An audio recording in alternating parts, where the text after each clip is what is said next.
Halo semuanya, kembali lagi di channel Film Populer. Kali ini kita akan membawakan alur cerita dari salah satu film yang sangat bagus dan sangat kita rekomendasikan. Saking bagusnya, film ini bahkan sampai di remake atau dibuat ulang di berbagai negara. Mulai dari versi India, Thailand, Filipina, Turki, dan bahkan versi Indonesianya juga. Namun sebelum nonton, kita sarankan buat teman-teman untuk menyiapkan tisu terlebih dahulu, dikarenakan film ini juga banyak mengandung unsur bawangnya. Nah, bagaimanakah alur cerita dari film ini? Penasaran? Maka tanpa berlama-lama lagi, langsung aja kita masuk ke alur ceritanya.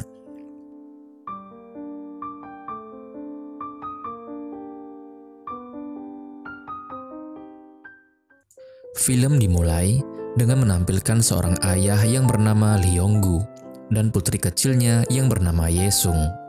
Lee Yong-gu sangat menyayangi putrinya itu, namun sayangnya sang ayah mengidap penyakit keterbelakangan mental sehingga menyebabkan dia terlihat sedikit kurang cerdas dari orang dewasa pada umumnya dan cenderung berlaku kekanak-kanakan.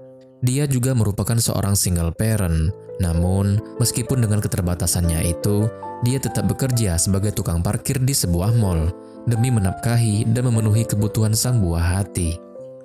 Kemudian suatu hari, Ye-sung bersama dengan ayahnya sedang menyanyikan lagu Sailor Moon di depan sebuah toko peralatan sekolah. Dikarenakan sang ayah mengidap penyakit keterbelakangan mental, sehingga dia sering bersikap seperti kekanak-kanakan. Kemudian, Ye-sung melihat dan menginginkan sebuah tas Sailor Moon yang berada di toko tersebut. Namun sayangnya, sang ayah tidak punya uang saat itu, dan sang ayah pun berjanji akan membelikan tas itu ketika ia gajian besok. Namun sayangnya, tas yang hanya tersisa satu buah itu hendak dibeli oleh seorang komisaris polisi untuk putrinya. Lee Yong-gu pun masuk dan mencoba untuk meminta tas tersebut. Namun, karena perilaku dan keterbatasan bahasanya, membuat sang komisaris menghajar Lee Yong-gu. Melihat sang komisaris yang berbuat kasar kepada ayahnya, membuat Ye-sung menangis dan meminta komisaris itu untuk melepaskan sang ayah. Akhirnya, tas itu pun diambil oleh komisaris polisi itu untuk putrinya. Kemudian, malam harinya sebelum tidur, Ye-sung meminta ayahnya untuk tidak memaksakan diri demi membeli tas itu untuknya, jika saat ini ia sedang tidak punya uang. Keesokan paginya, saat Lee Yong-gu akan berangkat kerja, Ye-sung putrinya merapikan pakaian sang ayah dan memintanya untuk tidak makan sembarangan. Ye-sung dan ayahnya memiliki sebuah kebiasaan di mana ketika sang ayah pergi, Ye-sung akan menghitung sampai 3 hingga sang ayah berbalik dan melakukan gerakan konyol demi membuatnya tertawa. Lee Yong-gu yang merupakan orang tua tunggal, sehari-harinya bekerja sebagai petugas parkir di sebuah mall. Ketika Lee Yong-gu sedang beristirahat makan siang, ia didatangi oleh putri komisaris polisi yang ia temui kemarin. Putri komisaris itu memberitahukan bahwa ia tahu ada toko lain yang menjual tas Sailor Moon itu. Lee Yong-gu pun dibawa oleh putri komisaris melewati sebuah pasar. Namun entah apa yang terjadi selanjutnya, tiba-tiba seorang wanita melihat Lee Yong-gu yang sedang melakukan tindak pertolongan pertama atau CPR kepada putri komisaris yang terbaring dengan luka di kepalanya. Sang wanita yang salah paham mengira bahwa Lee Yong-gu sedang melakukan pembunuhan dan pelecehan seksual terhadap anak kecil. Malamnya terlihat Ye-sung tampak murung menunggu ayahnya yang tak kunjung pulang. Ternyata wanita di pasar sebelumnya telah melaporkan Lee Yong-gu kepada polisi. Keesokan harinya, para polisi membawa Lee Yong-gu ke TKP untuk melakukan reka ulang adegan. Di TKP sudah banyak polisi dan wartawan, serta warga sekitar yang berdatangan. Sayangnya, pertolongan pertama yang dilakukan oleh Lee Yong-gu malah disalahartikan oleh publik. Memberi nafas buatan dikira pelecehan seksual. Hendak melakukan CPR malah dikira mencekik.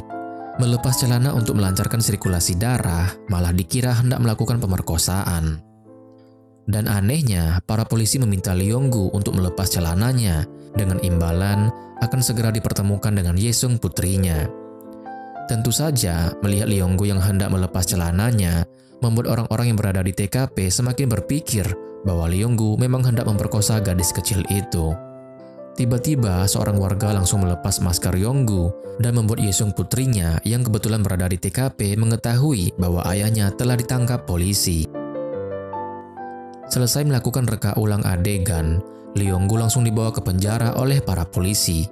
Sementara itu, Yesung hanya bisa menangis melihat ayahnya yang dibawa pergi. Keesokan harinya, Leonggu dibawa ke dalam sel tahanan. Nah, dari sini, semuanya akan menjadi semakin menarik. Di dalam sel itu berisi 5 orang narapidana.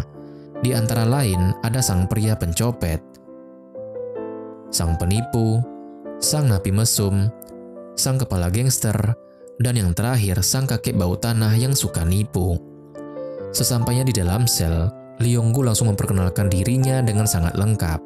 Keanehan Leonggu ini membuat seisi sel menjadi bingung. Alhasil, ketua gangster pun meminta sang napi mesum untuk melihat berkas kasus milik Leonggu. Di sini, alasan kenapa bukan sang bos gangster yang melihat berkas itu dikarenakan ia tidak bisa membaca.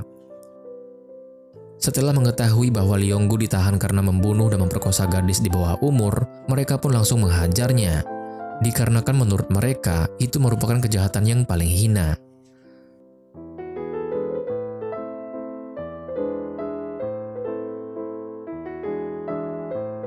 Namun ketika mengetahui bahwa Leonggu akan dijatuhi hukuman mati, mereka semua langsung terdiam dan berhenti menghajar Leonggu. Ketika di dalam penjara, Leonggu hanya bisa diam saja sambil menuliskan nama Yesung putrinya di atas tanah.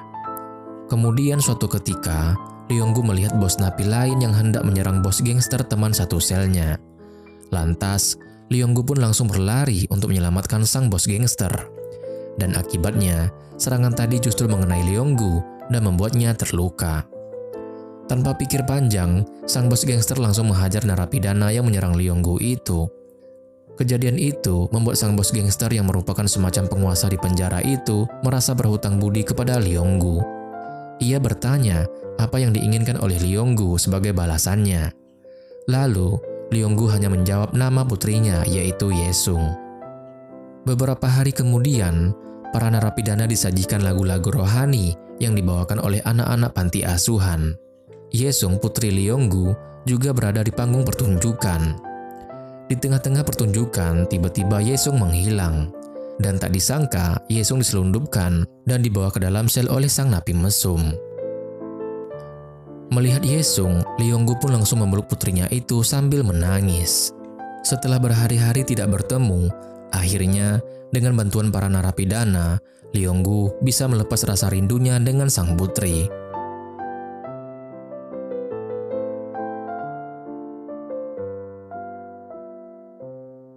Yesung pun bertanya, kenapa sang ayah berada di penjara, tempatnya para penjahat. Leonggu dengan wajah polosnya malah mengatakan bahwa bukan dia yang jahat, melainkan teman-teman satu selnya. Mendengar hal ini, membuat teman-teman Leonggu memasang wajah kesal. Saat sedang bersih-bersih, sang napi mesum mendapat kabar bahwa teman-teman panti asuhan Yesung ingin segera pulang karena pendeta mereka jatuh sakit. Tanpa pikir panjang, mereka langsung membawa Yesung kembali ke teman-teman panti asuhannya agar keberadaannya tidak diketahui oleh para polisi. Tetapi sialnya, teman-teman Yesung sudah pergi duluan. Alhasil, Yesung harus terpaksa tinggal dalam sel nomor 7 bersama mereka untuk sementara. Hal ini pun membuat sang napi pencopet gelisah, sebab jika keberadaan Yesung diketahui para sipir penjara, maka mereka semua akan dihukum. Beberapa hari kemudian, sang napi penipu mendapat kabar bahwa 2 hari lagi akan kembali diadakan acara keagamaan seperti sebelumnya, sehingga mereka memiliki kesempatan untuk mengeluarkan Yesung. Malamnya sebelum tidur, Yesung minta maaf kepada ayahnya, sebab karena ia meminta sang ayah untuk membelikannya tas Sailor Moon, membuat Leonggu harus dipenjara. Namun, sang ayah tidak mempermasalahkannya. 2 hari kemudian, acara keagamaan pun digelar. Sesuai rencana, teman-teman Leonggu membawa Yesung kembali ke panti asuhan. Namun, kesialan kembali terjadi, di mana sang napi penipu tidak mengetahui bahwa acara keagamaan yang digelar bukan dihadiri oleh teman-teman Yesung dari panti asuhan, melainkan dihadiri oleh para biksu. Tentu saja, Yesung tidak bisa diselundupkan ke sana, mengingat mereka semua berkepala pelontos. Sang napi penipu salah mengira jika acara yang digelar adalah acara keagamaan Buddha dan bukan Kristen seperti sebelumnya. Di ruangannya, kepala sipir penjara yang bernama Jung menyadari bahwa terdapat anak perempuan yang hilang dari acara keagamaan yang mereka gelar sebelumnya. Sementara itu, ketika mereka sedang berdebat, tiba-tiba salah satu petugas datang mengecek sel mereka. Sialnya, kepala sipir datang ke tempat itu dan mengetahui keberadaan Yesung. Akibat hal ini, Leonggu yang merupakan ayah Yesung langsung dihajar habis-habisan oleh kepala sipir. Bahkan, Leonggu dimasukkan ke dalam sel pengasingan. Di sisi lain, teman-teman Yonggu semakin panik atas apa yang terjadi. Sementara itu, Yesung terus saja menangis karena kembali terpisah dari ayahnya. Suatu malam, terjadi kebakaran besar di penjara. Kebakaran itu diakibatkan oleh salah satu napi yang sedang mengamuk. Kepala sipir pun langsung memerintahkan anak buahnya untuk mengeluarkan para tahanan dari sel mereka. Sementara itu dirinya akan pergi mengamankan napi yang menyebabkan kebakaran itu. Sayangnya, kepala sipir Jung terjebak di ruangan sang napi. Leonggu yang melihat kepala sipir Jung dalam bahaya, tanpa pikir panjang langsung masuk ke ruangan itu dan mencoba menyelamatkannya.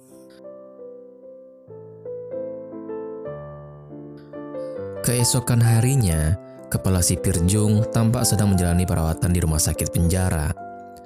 Sang dokter pun memberitahu kepala sipir Jung, jika Leonggu tidak menyelamatkannya, mungkin ia sudah tewas saat ini. Di sini, kepala sipir juga melihat Yonggu yang terluka akibat menyelamatkan dirinya. Sementara itu, Yesung yang sudah keluar dari penjara akhirnya bisa sekolah lagi. Gurunya menanyakan bagaimana kabar Yesung. Namun, Yesung malah meminta gurunya untuk melakukan kegiatan konsultasi orang tua. Kemudian, Yesung bersama gurunya langsung pergi ke penjara untuk bertemu dengan sang ayah. Tentu saja, pertemuan ini membuat ayah Yesung begitu senang. Lalu, guru Yesung memberitahukan bahwa Yesung adalah murid yang sangat cerdas sekaligus berprestasi. Namun sayang, kebahagiaan mereka berdua tidak berlangsung lama sebab waktu menjenguk narapidana telah habis dan sang ayah harus diseret kembali ke dalam penjara.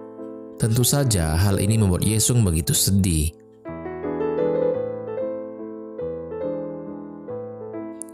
Sementara itu, kepala sipir Jung yang melihat hal tersebut hanya bisa terdiam. Di ruangannya, kepala sipir mengingat kenang-kenangannya bersama sang putra yang sudah meninggal dunia. Karena berpisah dengan ayahnya, Yesung tidak mau makan dan dia pun jatuh sakit. Yesung meminta agar dirinya dipenjara saja sehingga ia bisa bertemu dengan ayahnya setiap saat. Namun kepala sipir Jung hanya diam dan pergi meninggalkan rumah sakit. Siangnya entah kenapa para bawahan kepala sipir Jung mengajukan protes sebab mereka takut dipecat atas tindakan yang hendak dilakukan oleh kepala sipir Jung.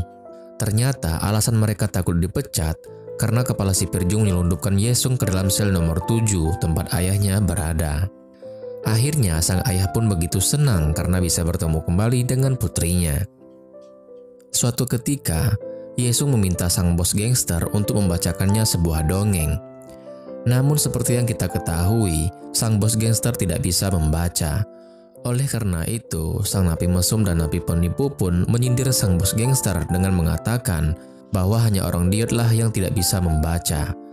Bahkan simpanse bisa diajarkan membaca hanya dalam waktu 3 bulan saja. Di sini, sang napi pencopet memohon kepada bos gangster untuk menyelundupkan sebuah ponsel agar ia bisa menghubungi istrinya yang akan melahirkan dalam waktu dekat. Mengetahui hal tersebut membuat Yesung tampak sedih. Ketika di sekolah, Yesung meminjam sebuah ponsel milik temannya. Di sisi lain, kepala sipir Jung pergi ke kantor polisi pusat untuk memeriksa berkas yang berisi kasus milik Leonggu. Ketika membaca kertas itu, kepala sipir Jung menemukan sebuah kejanggalan. Ia tidak yakin bahwa Leonggu yang mengidap penyakit keterbelakangan mental bisa membuat kesaksian tertulis sebagus itu. Siangnya, kepala sipir Jung menjemput Yesung di sekolah. Saat ini, kepala sipir Jung telah mengadopsi Yesung dari panti asuhan. Di dalam sel, Yesung tampak sedang mengajari sang bos gangster untuk menulis dan membaca. Tak lama, sang napi pencopet datang dengan wajah suram, sebab pada hari itu istrinya akan melahirkan. Namun ia tidak bisa menghubungi sang istri untuk menanyakan kabarnya. Yesung yang mengetahui hal ini pun langsung mengambil ponsel yang ia pinjam dari temannya di sekolah dan ia berikan kepada sang napi pencopet. Kemudian ia langsung mencoba menghubungi istrinya, tetapi sialnya, sinyal di dalam sel mereka sangat tidak bagus, sehingga membuat mereka harus menyusuri setiap sudut ruangan. Dan anehnya, sinyal paling bagus justru berada di atas kloset. Ia pun begitu senang ketika mengetahui bahwa istrinya telah melahirkan putri pertama mereka dengan selamat. Setelah itu, ia pun langsung berterima kasih kepada Yesung. Ketika sedang berolahraga di lapangan, salah satu sipir memberitahu Yonggu bahwa sidang putusan kasusnya akan dilaksanakan dalam waktu dekat. Teman-temannya pun merasa bahwa Lee Yong-gu adalah orang yang baik. Mereka pun tampak kebingungan mengapa ia bisa dituduh membunuh putri dari komisaris polisi. Untuk mengetahui apa yang terjadi sebenarnya, teman-teman satu selnya pun melakukan reka ulang adegan. Dari penyelidikan yang mereka lakukan sepanjang waktu, kita pun mengetahui apa yang sebenarnya terjadi. Ternyata putri komisaris polisi itu terpeleset dengan kepala menghantam aspal dan tertimpa oleh sebuah batu bata yang jatuh dari atas tenda yang ia tarik. Selanjutnya, sang bos gangster bertanya kepada Lee Yong-gu mengapa ia melakukan tindak pelecehan seksual terhadap putri komisaris itu. Ternyata di tempat kerjanya dulu, Lee Yong-gu diajarkan tentang bagaimana caranya melakukan tindak pertolongan pertama dan juga CPR. Tetapi karena tingkah laku dan cara bicaranya yang aneh serta sulit dipahami, membuat publik mengira bahwa Lee Yong-gu melakukan pelecehan seksual. Setelah mengetahui bahwa dirinya tidak bersalah, teman-teman satu sel Yong-gu mencoba membantunya. Hari demi hari, teman-temannya mengajarkan dan melatih Yong-gu dengan kertas agar ia dapat berbicara dengan benar dan membuktikan bahwa dirinya tidak bersalah, serta bisa memenangkan sidang putusannya nanti. Di sisi lain, kepala sipir Jung yang juga mengetahui bahwa Lee Yong-gu tidak bersalah memutuskan untuk langsung datang menemui sang komisaris polisi tersebut. Kepala sipir Jung memohon kepada sang komisaris polisi untuk mencabut tuntutannya karena terbukti bahwa Lee Yong-gu sebenarnya tidak bersalah. Tetapi sang komisaris menolak permohonannya karena menurut sang komisaris harus ada pihak yang bisa disalahkan atas kematian putri kecilnya. Kepala sipir Jung mengatakan bahwa ia pernah mengalami hal yang sama. Ternyata putra sematawayang kepala sipir Jung yang kini sudah meninggal, dulunya ia tewas di tangan salah satu napi yang sempat akrab dengan dirinya. Di dalam sel, teman-teman Lee Yong-gu kembali mengajarkannya untuk bisa berargumen dengan baik ketika di persidangan nanti. Teman-teman satu sel Lee Yong-gu benar-benar tampak seperti sahabat sejatinya. Sepanjang waktu, seperti tak kenal lelah, Lee Yong-gu selalu mencoba menghafal naskah yang berisi jawaban-jawaban tentang pertanyaan yang nantinya akan dilontarkan hakim kepada dirinya. Di sini, kita pun mengetahui bahwa dulu pada saat penangkapan, para polisi langsung memukuli dan menghajar Lee Yong-gu tanpa melakukan penyelidikan terlebih dahulu. Para polisi juga memaksa Lee Yong-gu untuk menandatangani surat kesaksian palsu dengan iming-iming ia akan dipertemukan dengan Yesung putrinya dan akan diberikan tas Sailor Moon. Lalu, hari persidangan pun tiba. Jaksa penuntut bertanya, apakah benar jika Lee Yong-gu melakukan tindak pencurian, pembunuhan, dan pemerkosaan terhadap putri komisaris polisi? Namun anehnya, Lee Yong-gu hanya diam saja dan tidak menjawab pertanyaan tersebut. Setelah berdiam diri dalam waktu yang cukup lama, Lee Yong-gu akhirnya menjawab bahwa memang benar dirinya lah yang melakukan tindak kriminal terhadap putri komisaris polisi. Tentu saja pernyataannya ini membuat seisi ruang sidang begitu marah kepada Lee Yong-gu. Lantas kepala sipir Jung dan Yesung putrinya merasa sangat bingung sekaligus geram karena mereka tahu bahwa sesungguhnya Lee Yong-gu benar-benar tidak bersalah. Kepala sipir Jung pun emosi dan langsung memarahi kebodohan Lee Yong-gu itu. Namun tak disangka, alasan Lee Yong-gu berkata seperti itu benar-benar membuat penonton begitu emosi, sebab ternyata sebelum sidang itu dimulai, komisaris polisi datang menemui Lee Yong-gu di sebuah ruangan tersembunyi. Komisaris polisi tampak memukul Lee Yong-gu habis-habisan. Komisaris polisi itu mengancam jika Lee Yong-gu tidak mengaku bersalah, maka ia akan membunuh Yesung putrinya. Itulah sebabnya Leonggu mengakui kesalahan yang tidak pernah ia lakukan itu. Semua ia lakukan semata-mata hanya untuk melindungi putri tercintanya agar tidak dibunuh oleh sang komisaris polisi. Lalu, hasil dari persidangan itu pun memutuskan bahwa Leonggu akan dijatuhi hukuman mati.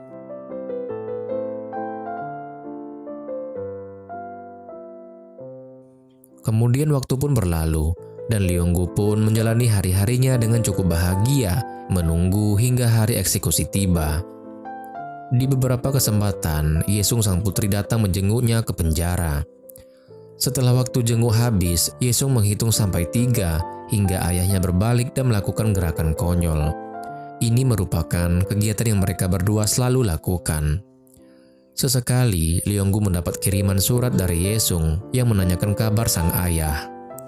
Saat ini, Yesung telah tinggal bersama kepala sipir Jung dan istrinya. Yesung nampak begitu bahagia tinggal di rumah itu, sebab mereka berdua memperlakukan Yesung seperti anak mereka sendiri. Di dalam sel, teman-teman Leonggu melakukan kegiatan mereka seperti biasa. Suatu ketika, mereka mendengar kabar bahwa di penjara akan diadakan pertunjukan bakat tahunan. Di dalam sel, teman-teman Leonggu mengajarkan sang bos gangster membaca. Sementara Leonggu sendiri terus menulis nama Yesung sang putri di kaca jendela, pertanda jika Leonggu begitu merindukan putrinya. Di sisi lain, kepala sipir Jung mendapatkan kabar dari atasannya yang memberitahukan bahwa Leonggu akan dieksekusi mati pada tanggal 23 Desember sebelum Natal dan bertepatan dengan hari ulang tahun Yesung. Setelah mengetahui hal ini, kepala sipir Jung memohon sesuatu kepada guru Yesung di sekolah. Ia mengatakan bahwa mungkin itu adalah hari terakhir Yesung akan bertemu dengan ayahnya. Kembali ke Leonggu dan teman-temannya, karena tidak terima jika Leonggu mendapat hukuman yang semestinya tidak ia dapatkan, teman-teman Leonggu menyusun sebuah rencana untuk mengeluarkannya dari penjara. Tanpa menunggu lama, mereka semua pun langsung melakukan persiapan untuk menjalankan rencana mereka. Bahkan, sang bos gangster pun meminta bantuan kepada salah satu bos napi lainnya yang hendak menyerangnya sewaktu dulu. Tibalah hari diadakan pertunjukan bakat tahunan di penjara itu. Saat itu adalah hari teman-teman Leonggu akan menjalankan rencana mereka. Yang mengisi pertunjukan itu adalah para anak murid dari tempat Yesung bersekolah. Yesung dan teman-temannya bernyanyi di bawah arahan guru mereka untuk menghibur orang-orang yang berada di penjara tersebut. Di penghujung pertunjukan, para anak murid turun ke bangku penonton. Mereka mengajak penonton untuk bernyanyi bersama. Kemudian, Yesung dan ayahnya keluar dari gedung dan diikuti oleh para penonton lain. Ternyata, di lapangan penjara, teman satu sel Leonggu telah mempersiapkan balon udara yang selama ini telah mereka buat bersama-sama. Tanpa menunggu lama, teman-temannya langsung meminta Leonggu untuk menaiki balon udara itu. Setelah mereka berdua naik, sang napi penipu bergegas untuk melepaskan tali pengikatnya. Kemudian, Leonggu dan putrinya pun terbang menuju keluar penjara.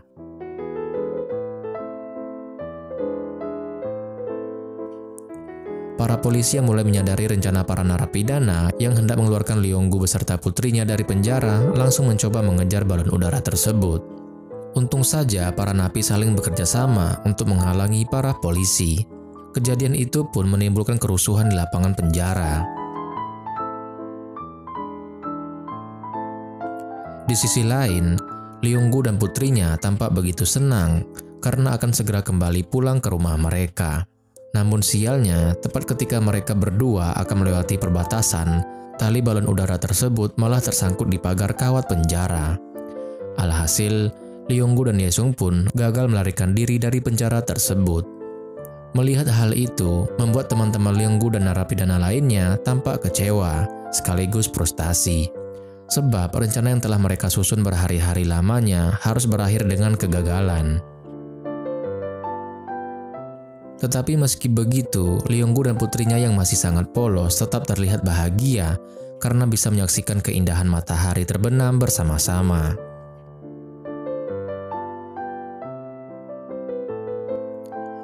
Kemudian, tibalah tanggal 23 Desember, tepat pada hari Leonggu akan dieksekusi mati. Karena hari itu juga bersamaan dengan hari ulang tahun Yesung, teman-teman Leonggu memberikannya sebuah kue.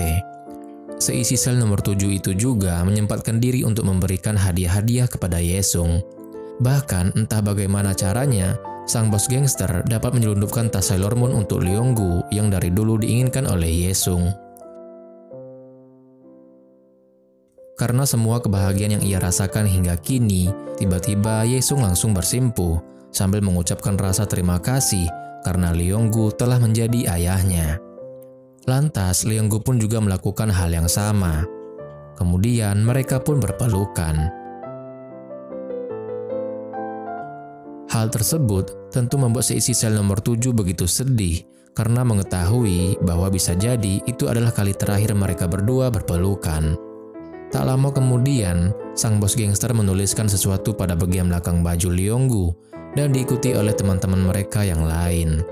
Lalu Leonggu dan Yesung mengucapkan perpisahan dan rasa terima kasih mereka kepada orang-orang di sel nomor 7. Seusai berpamitan, Leonggu dan putrinya berjalan keluar dari penjara. Di bagian belakang pakaian Leonggu terdapat sebuah kalimat yang dibuat oleh teman-temannya sebelum perpisahan. Kalimat itu bertuliskan, "Kami mencintaimu." Ketika berjalan, Leonggu dan putrinya didampingi oleh kepala sipir Jung yang tampak muram. Hingga sampailah mereka berdua di pintu penjara. Saat ini, Leonggu dan Yesung harus berpisah. Di sini, ekspresi Leonggu tampak begitu cemas sekaligus sedih karena harus rela meninggalkan sang putri. Untuk yang terakhir kalinya, dia pun memeluk Yesung dengan erat sambil sedikit meneteskan air mata. Setelah melakukan perpisahan, Yesung dibawa oleh kepala sipir Jung, sementara Leonggu akan dibawa ke ruang eksekusi. Di tengah-tengah perjalanannya menuju ruang eksekusi, Leonggu merasa begitu sedih. Saking sedihnya, tiba-tiba saja dia terjatuh.